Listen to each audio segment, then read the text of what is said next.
é surreal. Seriam 26 milhões de euros, mais 4 milhões de euros em bônus. Cara, tudo tranquilo, o pessoal do Zenit lá são pessoas boas, homens bons. Isso vai dar um montante muito maior, como se fossem 2 salários em um. Fala, torcedor! Antes de tudo, já deixa o like e se inscreve no canal para não perder nenhuma novidade do futebol brasileiro e internacional.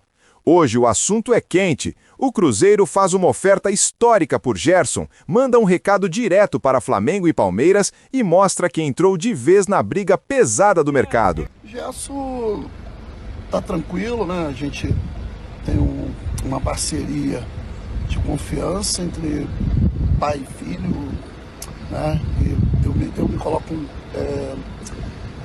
profissional, né? Tiro o lado do pai e coloco o lado de funcionário do Gerson. Então estou aqui para isso, junto com a minha equipe, para tentar deixar ele com a cabeça tranquila. Se for da gente resolver, a gente vai resolver. Tá bom? Tá. Então, cara, tudo tranquilo. O pessoal do Zenit lá são pessoas boas, homens bons, homens de negócio. E o jogador de futebol, vamos dizer assim, que é um produto, né, cara? Então, a gente tem que entender que de clube para clube. Se eles resolverem, a gente vai fazer o que tem que ser feito. Porque na verdade, o Gerson, ele é funcionário do Zenit, né? E se o Zenit acha por bem, né, de fazer a negociação, que fique bom para todo mundo. O jornalista pilhado afirma que a proposta do Cruzeiro ao Zenit, que pode chegar a 30 milhões de euros por Gerson, é um movimento estratégico para mostrar força no mercado. Segundo ele, a Raposa deixa claro que não é a terceira força do Brasil e entra de vez na briga por títulos, apostando em um jogador experiente e fisicamente confiável. Cruzeiro chega a 30 milhões de euros. A proposta para o Zenit pelo Gerson, hein, é surreal. Seriam 26 milhões de euros, mais 4 milhões de euros em bônus. Cara, seria disparadamente a maior contratação, a mais valiosa da história do futebol brasileiro, para um jogador de 28 anos. Aí muita gente diz, pilhado, mas vale a pena 30 milhões de euros para um jogador de 28 anos? O que eu digo é, não sei se vale a pena. Mas o Cruzeiro contratando o Gerson, primeiro, ele mostra para Flamengo e Palmeiras que ele vai brigar de igual para igual nesse ano, que não é a terceira força do Brasil, não, que é uma das 3 forças do futebol brasileiro. Deixa isso claro. Negando vender o Caio Jorge por 32 milhões de euros para o Flamengo. Contratando o Gerson por 30 milhões de euros. Renovando com o Matheus Pereira. O Cruzeiro mostra, nós estamos entre as potências do futebol brasileiro. E outra coisa, eu acho que falar mal nesse momento é até um certo recalque. Porque o Gerson é um jogador de 28 anos, mas que não se machuca, que raramente é poupado, muito forte fisicamente e que vai querer disputar a Copa do Mundo. Então ele volta com fome para o futebol brasileiro. Mas o pai do Gerson é malandro. Só que o mundo do futebol deixa de ser malandro. O cara fez 2 vendas absurdas, encheu o bolso de dinheiro e o filho ainda tem mercado. Aí é do jogo. Agora, o Cruzeiro, com essa contratação, é o Pedrinho mostrando para Flamengo e Palmeiras, eu sou um cara que faturo 25 bilhões por ano com o meu supermercado. Eu tenho dinheiro, eu não preciso do dinheiro do futebol e eu vou fazer do Cruzeiro um time campeão. É isso que ele está passando de recado e ele está conseguindo.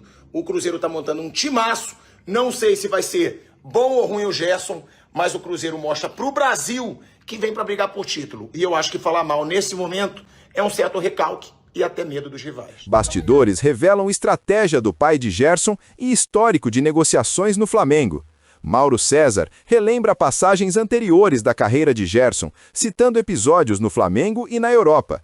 O jornalista menciona que o clube carioca vendeu bem o atleta com o aval do então dirigente Zé Boto, destacando que o jogador sempre buscou contratos vantajosos, explorando o mercado e o momento esportivo. Coloca ele no banco. Aí começa, né? Na imprensa francesa, pai do Gerson, insatisfação, aquele modus operandi que a gente já conhece. Aí ele vai e oferece o jogador ao Flamengo, o Flamengo vai lá, negocia com o Olympique, paga 15 milhões de euros e traz de volta. Ele tinha custado 20 e poucos milhões aos franceses. O Flamengo comprou por 15, recomprou. Aí que vem a questão. Passado um tempo, ele estava longe de ser o maior salário do clube. Por quê? Ele não conclui contrato com ninguém, gente. O jogador, para ele fazer o melhor contrato possível, ele tem que terminar o compromisso que ele tem com o clube onde está. Por quê? Termina o contrato, fica com os direitos federativos dele, e aí, ao invés de pagar a um outro clube para ter aquele jogador, o clube contratante, ele remunera melhor aquele atleta, como se ele, como dizia antigamente, alugava o passe, né? Então ele vai ter a renda mensal do salário e a cobrança que ele vai fazer pela cessão dos seus direitos federativos do antigo passe. Isso vai dar um montante muito maior, como se fossem 2 salários em um. E aí, por isso também, ele não tinha o maior salário. Aí houve uma pressão para aumentar o salário. O Flamengo negociou, aí aumentou o salário, mas queriam fixar um valor de mercado. Ele tinha uma multa de 200 milhões de reais, que ninguém pagaria. E aí o Flamengo acho que agiu bem ali. Eu acho que foi um dos raros momentos que o Zé Boto agiu muito bem.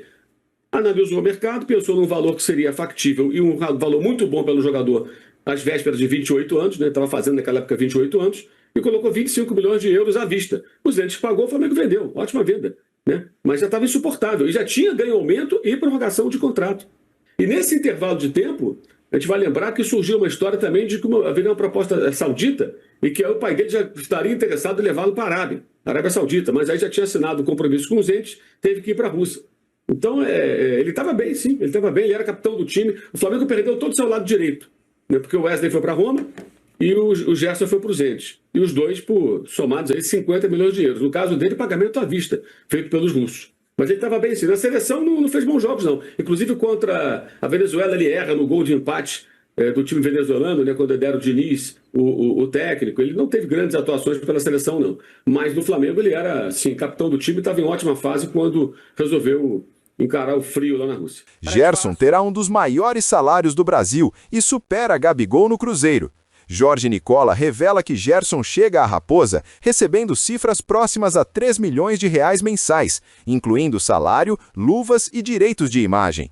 O valor supera o custo atual de Gabigol, emprestado ao Santos, e coloca Gerson entre os jogadores mais bem pagos do país, atrás apenas de nomes como Neymar e Memphis Depay. Vamos falar sobre Gerson, novo reforço do Cruzeiro e jogador mais caro da história do futebol brasileiro. Operação de 27 milhões de euros fixos, mais 2 milhões e 700 mil euros em comissão. Gerson chega à Raposa custando 29 milhões e 700 mil euros ou 187 milhões de reais. Logo de cara, o Cruzeiro paga 10 milhões de euros da primeira parcela à vista, que mostra que a Raposa tem enorme capacidade financeira. Mas não é sobre isso que eu quero tratar. Quero contar para vocês que o Gerson chega para ser dono do maior salário da Raposa. Já havia contado que o Gabigol ganhava, entre salários, direitos de imagem e luvas, 3 milhões e 450 mil reais por mês, certo? Gabigol foi emprestado ao Santos, o Santos assume uma parte dos vencimentos e o custo do Gabigol para o Cruzeiro gira na casa dos 2 milhões de reais mensais ao longo de toda a temporada. O Gerson, nessa negociação extremamente difícil com o time russo, chega à Raposa com cifras próximas a 3 milhões de reais por mês, valor que inclui salários, direitos de imagem e luvas. Jogador de nível de seleção brasileira que retorna ao Brasil para sonhar com a seleção e com o aval do técnico Tite. Hoje, no futebol nacional, apenas o Gabigol, o Neymar e o Memphis Depay têm vencimentos maiores do que o Gerson, que mostra o tamanho da operação fechada pelo Cruzeiro. A possível chegada de Gerson ao Cruzeiro mostra uma mudança clara de patamar. É um movimento ousado, que divide opiniões, mas deixa claro que o clube não aceita mais papel secundário. O investimento é alto, o risco existe, porém a ambição também. Obrigado por ter nos acompanhado até aqui. Fique com Deus e até o próximo vídeo.